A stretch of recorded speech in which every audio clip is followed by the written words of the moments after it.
For days, thousands of protesters have taken to the streets in New York to demonstrate. Many of them concerned about the recession, personal debt, and an unfair distribution of wealth. Hundreds of Fredericton's concerned citizens started turning out in front of City Hall on Saturday to protest in solidarity. People like Louise Steves, who feels the need to say something in the face of climbing poverty rates. So the reason I came out today is just because of the discrepancy between the wealthy and the poor. The gap between the wealthy and the poor is actually widening at a faster pace than it is in the U.S. And that's really alarming because we know what's going on in the States right now, and we don't want that happening in Canada. Many people involved in the Wall Street protests set up tents with the intentions of getting arrested for civil disobedience. But Dante Folia, a former Canadian soldier, has set up a tent for administering first aid. Well, the tent right here is our first aid station. It's also our safe area.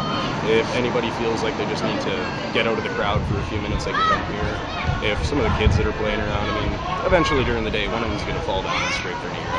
The main thing that I'd like to see happen from these protests, I would like to see the people in New Brunswick more educated into the plight of the impoverished. It's something that I've noticed. It's particularly hard for the average middle class or upper class person to understand how difficult it truly is to be poor. Some were there to speak out against the hydro-fracking issue facing New Brunswick, while others were there to bring attention to the massive debt so many Canadians are faced with. Parents are in debt, they don't make that much money, and I knew that I'd have to go to university to get a job.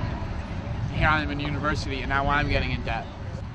The Occupy movement has spread to 82 countries in over 1,000 cities and countries all over the world with varying degrees of economic stress.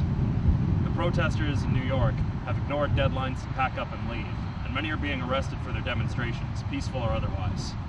What changes these protests will bring remain to be seen, but many local residents have shown they aren't afraid to flex their political voice in the struggle for a more fair economy. For CBC Journalism, I'm Mark Logie.